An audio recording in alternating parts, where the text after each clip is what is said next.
अस्सलाम वालेकुम। आज मैं अपने ऑफिस में बैठा था और मेरे एक दोस्त मेरे पास आए हैं। ये काफ़ी ज़्यादा अपने जो है वो लाइफ के अंदर स्ट्रगल कर रहे हैं।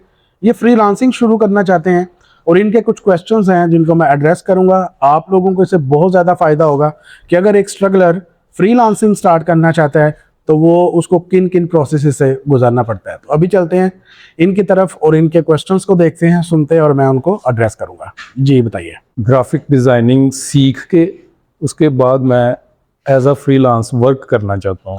ठीक है। सबसे पहले मुझे कहाँ से स्टार्ट लेना चाहिए? ग्राफिक डिज़ाइनिंग सीखते हुए आपको कितना अर्सा हुआ है अभी? 15 से 20 दिन हुआ। अभी 15 से 20 दिन हुए हैं। हाँ। 15 से 20 दिन के बाद मेरा नहीं ख्याल आपको फ्रीलांसिंग की तरफ आना चाहिए। सबसे पहली बात तो ये ज़हन में रख लें। ठीक। फर्स्ट करें कि अपने माइंड में ना एक क्या कहते हैं ग्राफिक डिज़ाइनिंग को सीखने का ड्यूरेशन सेट कर लें कि मैंने कम से कम 3 माह जो है ना वो ग्राफिक डिज़ाइनिंग के ऊपर जस्ट प्रैक्टिस करनी है। टूल सीखने हैं, अपनी इमेजिनेशन, अपनी क्रिएटिविटी को इन्हांस करना है जो कि ऑब्जर्वेशन और इंस्पायरेशन से आती है। उसके बाद आपने अपनी जब आप कोर्स कर रहे होंगे तो कोर्स के दौरान कोशिश आपने ये करनी है कि मैं मैक्सिमम असाइनमेंट्स को प्रिपेयर करूं।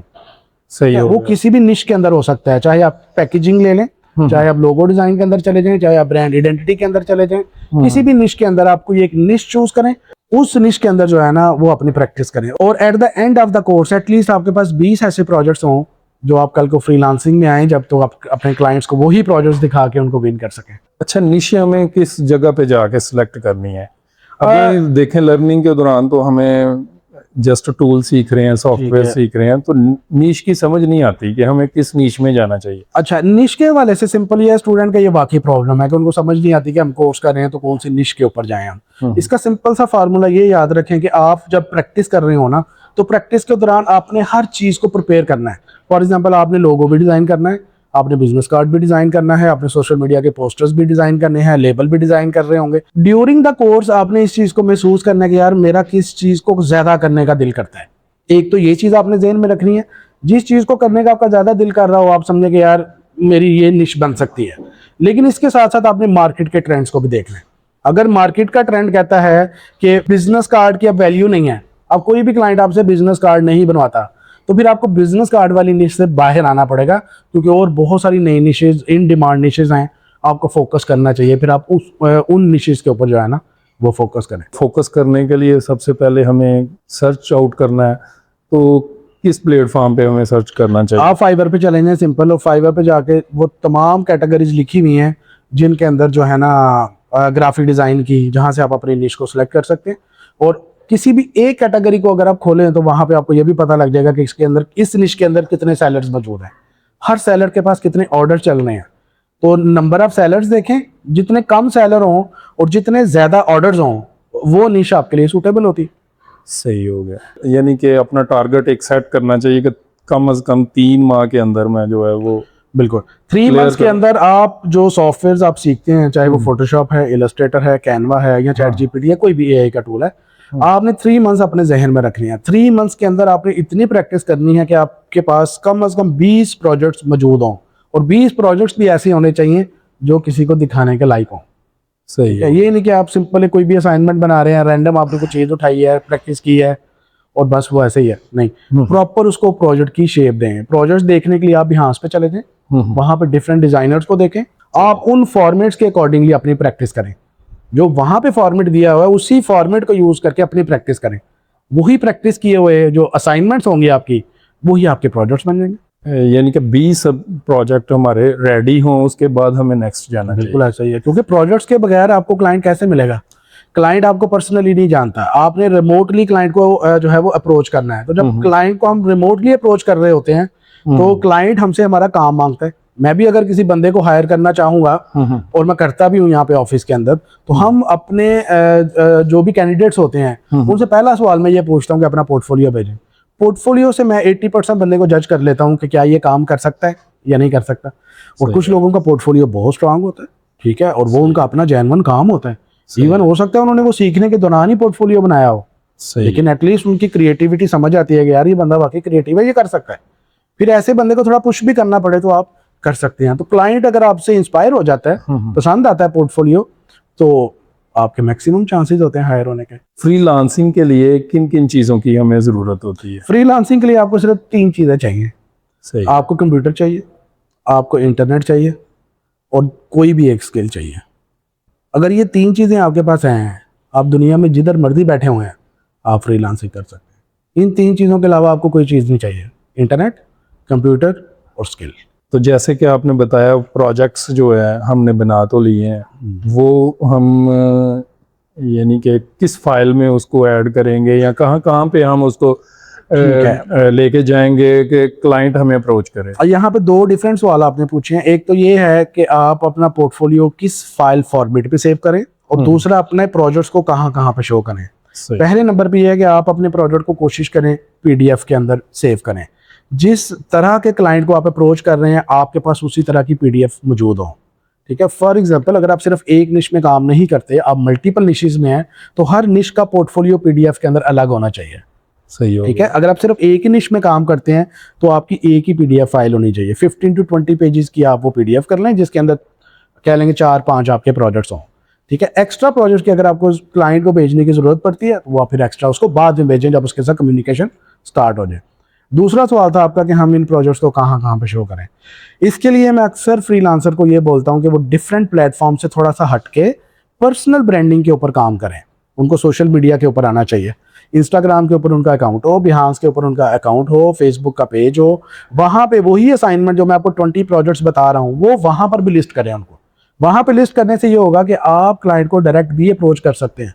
हो सकता है एक कंपनी आपने देखी जो कि यूके में है, ठीक है, उनको एक ग्राफिक डिजाइनर चाहिए जो कि पोस्टर बहुत अच्छे बना सकता हो, और आपने बहुत सारे पोस्टर्स बनाए हुए हैं। बजाय कि आप उस कंपनी को अप्रोच करें और फिर उनको अपना पोर्टफोलियो सेंड करें, अगर आपने इंस्टाग्राम के ऊपर वो तमाम प्रोजेक्ट्स लगाए हुए हैं तो आप इंस्टाग्राम के थ्रू ही उस कंपनी को अप्रोच कर सकते हैं और वो डायरेक्टली आपका सारा पोर्टफोलियो इंस्टाग्राम पे देख लें, तो उसका ज्यादा एडवांटेज है। प्लस वो सिर्फ, अभी तो मैंने सिर्फ एक क्लाइंट की एग्जांपल दिया, बहुत सारे ऐसे क्लाइंट्स हैं जिनको ग्राफिक डिजाइनर्स की जरूरत होती है और वो इंस्टाग्राम, बिहांस के ऊपर वो आप लोगों को तलाश कर रहे होते हैं। तो हम ये वाली अपॉर्चुनिटीज बहुत ज्यादा मिस कर देते हैं कि हम इन प्लेटफॉर्म का यूज नहीं करते। आपके तमाम पोर्टफोलियोज पीडीएफ में और इन प्लेटफॉर्म के ऊपर मौजूद होने चाहिए। अभी मल्टीपल निशेस की तरफ जाने से क्या क्या फायदे हो सकते हैं हमें, बजाय इसके कि हम एक निश में काम कर रहे हैं, वही हमारा पैशन है। ठीक है, तो मल्टीपल निशेस को जो है ना कब कब हम चेंज करते हैं और ये चीज़ें किस तरीके से हम एक ही टूल के अंदर मल्टीपल काम हो रहे होते हैं। बिल्कुल सही है। तो हमें, मेरा मेन सवाल ये है कि हमें एक ही निश में रहना चाहिए या मल्टीपल निशेस में जाना चाहिए और कब कब जाना चाहिए? अभी रिसेंटली मैंने एक यूट्यूब पे वीडियो की है जिसको मैं, आपके सवाल को मैं बोलता हूँ स्किल स्टैकिंग। आपने स्किल्स मल्टीपल अगर आपके पास हैं, ये बुरी चीज नहीं है। अक्सर लोग कहते हैं कि मल्टीपल स्किल नहीं होनी चाहिए, आपके पास सिर्फ एक ही स्किल हो, एक ही निश में आप काम करें। मेरा थोड़ा सा इसके ऊपर ना मेरी जो राय है वो ये है कि आपको स्किल स्टैक करनी चाहिए। स्किल स्टैक से मुराद ये है कि फर्ज करें आपको कैनवा भी आता है, आपको फोटोशॉप भी आता है, आपको चैट जीपीटी के ऊपर भी बहुत अच्छी ग्रिप है, ठीक है, और आपको क्लाइंट भी हंट करने आते हैं। अब ये मल्टीपल स्किल्स हैं, इन तमाम स्किल्स को स्टैक करें और इनको जोड़ के आप क्लाइंट कैसे विन कर सकते हैं और उनका काम कैसे कर सकते हैं। ठीक हो गया। एक एग्जांपल मैं आपको और देता हूं। फर्ज करें कि आप वीडियो एडिटर भी हैं, आपको सोशल मीडिया की पोस्ट डिजाइन करनी भी आती है, यानी आप ग्राफिक डिजाइनर भी हैं और आप वीडियो एडिटर भी हैं। तो यहाँ पे आप अपनी एडिटिंग की स्किल्स को और जो आपकी ग्राफिक डिजाइनिंग की स्किल है, इन दोनों को जोड़ लें आपस में, और उन कंपनीज को आपने अप्रोच करना है जिनको इन दोनों बंदों की जरूरत है। सही होगा। आप उस कंपनी को पूरे का पूरा सोल्यूशन दे दें। ठीक है, उस कंपनी को आपने ये नहीं बताना कि मैं ग्राफिक डिजाइनर हूं या मैं एडिटर हूं। आपने उस कंपनी को यह बताना है कि मैं आपका सोशल मीडिया, उसके ऊपर जितनी स्टैटिक पोस्ट है और जितनी एडिटिंग्स हैं, मैं उनको हैंडल करके आपको प्रॉपर सोल्यूशन दे देता हूं। कंपनी को क्या करना पड़ता है, उसको डिफरेंट फ्रीलांसर्स हायर नहीं करने पड़ते हैं, वो एक फ्रीलांसर से ही वो अपना पूरे का पूरा काम जो है वो करवा लेते हैं। तो अपनी स्किल को स्टैक करें, सही हो, बजाय कि आप एक स्किल पे फोकस करें, अपॉर्चुनिटी से काम हो जाती है।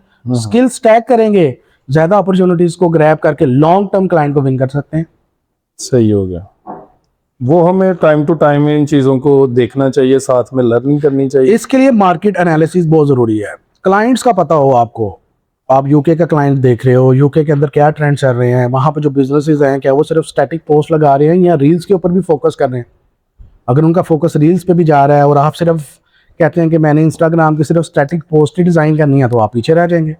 तो आपको ट्रेंड्स को बहुत जो है वो क्लोजली ट्रेंड्स देखना क्लोजली पड़ेगा। किस जगह पे जाके देखें हम? कोई वेबसाइट इसके लिए, या फिर आप इसके लिए सबसे बेहतरीन चीज़ है कि रोजाना की बेसिस के ऊपर आप सोशल मीडिया यूज कर रहे होते हैं, जो चीज़ें आप खुद देख रहे होते हैं ना वही ट्रेंड है, सिर्फ हम उनको ऑब्जर्व नहीं करते। एक बंदे ने एक रील देखी है, कुछ देर बाद वो भूल जाता है मैंने क्या देखा था। अब जब वो रील आप देख रहे हैं तो आप देखिए इसके अंदर जो कंटेंट क्रिएटर है या जो एडिटर है उसने किन किन चीजों का इस्तेमाल किया है, और ये रील्स के ऊपर इतने व्यूज आए हैं, वही ट्रेंड है। उसको ऑब्जर्व करें और वो अपने अंदर वो वाली स्किल ऐड करें। इसके लिए हमें फिर ग्रुप्स वगैरह कोई ऐड करने पड़ेंगे? बाहर के क्लाइंट्स, सारी बात है, हमने काम करना है फॉरेन क्लाइंट्स के साथ। अब ये जो चीज है इसके लिए भी डिफरेंट स्ट्रेटजीज यूज होती हैं क्लाइंट हंट करने के लिए। इसके लिए कोई एक सेट रूल नहीं है। कुछ लोग ईमेलिंग करते हैं, ठीक है, कुछ लोग व्हाट्सएप पे जो है वो डिफरेंट क्लाइंट्स के नंबर्स निकाल के उनको व्हाट्सएप पे अप्रोच कर रहे होते हैं, ठीक है। कुछ लोग ऐसे होते हैं जो फाइवर का इस्तेमाल करते हैं, कुछ लोग ऐसे होते हैं जो अपवर्क के ऊपर बिडिंग कर रहे होते हैं, कुछ लोग पीपल पर आवर का यूज़ कर रहे होते हैं। तो इसके लिए बहुत ज़्यादा स्ट्रेटजीज हैं, ठीक है। अब एक ऐसे टूल्स आ चुके हैं कि जो आपको डिफरेंट कंपनीज की तमाम इंफॉर्मेशन निकाल के दे देता है, इंक्लूडिंग देयर ईमेल आईडीज़, ठीक है। उनकी कंपनी के अंदर वो बंदे जिनको आप अप्रोच कर सकते हैं, ठीक है। ए टूल ये भी बता देते हैं किस कंपनी के अंदर जॉब्स हैं, किस कंपनी के अंदर किस नेचर की जॉब है, ठीक है। तो ये डिफरेंट स्ट्रेटजीज हैं, ये हर बंदे ने अपनी स्ट्रेटजी के ऊपर काम करना होता है। ये टाइम टू टाइम हमें इन चीज़ों को एक्सप्लोर करना पड़ता है। आप जब ये ग्राफिक डिज़ाइनिंग सीख रहे हैं तो साथ साथ आप एटलीस्ट 1 घंटा अपने आप को इस चीज़ के ऊपर भी दे सकते हैं कि कल को जो मैं अपना पोर्टफोलियो प्रिपेयर कर रहा हूँ मुझे किन क्लाइंट्स को अप्रोच करना है और कैसे अप्रोच करना है। सही है। आप इसको भी सीखें साथ साथ। ये फिर वही बात आ जाएगी, ये आप क्या कर रहे हैं, स्किल स्टैक कर रहे हैं। सही है। मल्टीपल स्किल्स को ऐड करके अपनी एक जो है वो ग्रुप बना रहे हैं पूरी स्किल्स का। ये पूरे का पूरा ग्रुप कल को आपको एक बड़ा क्लाइंट दे भी सकता है और आप उसके साथ लॉन्ग टर्म काम भी कर सकते हैं। बहुत बहुत शुक्रिया। चीज़ें पता नहीं चल रही थी कि कैसे हो रही हैं। बहुत बहुत शुक्रिया आपका। बहुत शुक्रिया। अल्लाह करे आप ग्राफिक डिज़ाइनिंग अच्छे से सीख लें, ठीक है। सीखने के बाद आप भी फ्रीलांसर बने, लेकिन इसके लिए स्ट्रगल है। इंशाल्लाह। लास्ट पे जो मैं आपको मैसेज देना चाहता हूँ वो यही है कि फ्रीलांसिंग अगर आपने करनी है तो ये एक लॉन्ग टर्म प्रोसेस है और ये कॉन्टीन्यूस प्रोसेस है। ऐसा नहीं है कि फ्रीलांसिंग आपने शुरू की है तो कभी कर ली कभी छोड़ दी, ये ऐसा नहीं है। आपने जब भी फ्रीलांसिंग शुरू करनी है तो आपने अपने जहन में ये रखना है कि ये कॉन्टीन्यूसली स्ट्रगल है, रोज़ाना एक नया चैलेंज है, रोज़ाना कोई नई स्ट्रेस है, रोज़ाना कुछ नया सीखना है। हर रोज़ मार्केट चेंज हो रही है, मार्केट को फॉलो करना है। उसको फॉलो करेंगे तो ही आप आगे बढ़ पाएंगे, क्योंकि आपके साथ और हज़ारों लाखों फ्रीलांसर्स मौजूद हैं आपकी ही निश के अंदर। तो हमें अपने उन कंपेटिटर्स को साथ साथ लेके चलना होता है। वो कंपेटिटर क्या चीज़ लॉन्च कर रहा है आज, वो क्या नया सीख रहा है, वो क्या नया जो है वो ऑफर कर रहा है मार्केट में, ठीक है। तो ये एक कंटिन्यूस प्रोसेस है। ग्राफिक डिज़ाइनिंग को सिर्फ आपने लिमिटेड नहीं रखना उन्हीं सॉफ्टवेयर्स के ऊपर जो आप सीख रहे हैं, बल्कि ग्राफिक डिज़ाइनिंग को थोड़ा सा वास्ट करें, ठीक है। इसके अंदर एआई का टूल, जो एआई के टूल्स हैं आप उनको एडअप करें, ठीक है। और बहुत सारी चीज़ें हैं इसके अंदर। कैनवा के ऊपर ग्रिप करें आप, कैनवा आपको आना चाहिए। थोड़ी सी वीडियो एडिटिंग आनी चाहिए ताकि आप हल्की फुल्की थोड़ी सी एनिमेशन बना के क्लाइंट को दे सकें। कोई प्रेजेंटेशन बनानी पड़ती है तो इंटरेक्टिव प्रेजेंटेशन बना सकें आप, या एनिमेटेड आप जो है वो उसको पावर पॉइंट के थ्रू भी की जा सकती है। पावर पॉइंट का इस्तेमाल कर लें अगर उसके ऊपर आपको एनिमेशन करनी आती है तो बड़ी आसान है पावर पॉइंट का। तो ये है कि आपने मल्टीपल स्किल्स को ऐड ऑन करना है, फ्रीलांसिंग प्लेटफॉर्म चूज करना है। डायरेक्ट क्लाइंट हंटिंग भी हो सकता है, डिफरेंट प्लेटफॉर्म भी हो सकते हैं। उनके ऊपर आके आपने स्ट्रॉन्ग पोर्टफोलियो के साथ फिर आप जो है वो फ्रीलांसिंग का स्टार्ट करें। Best of luck. Thank you. Thank you.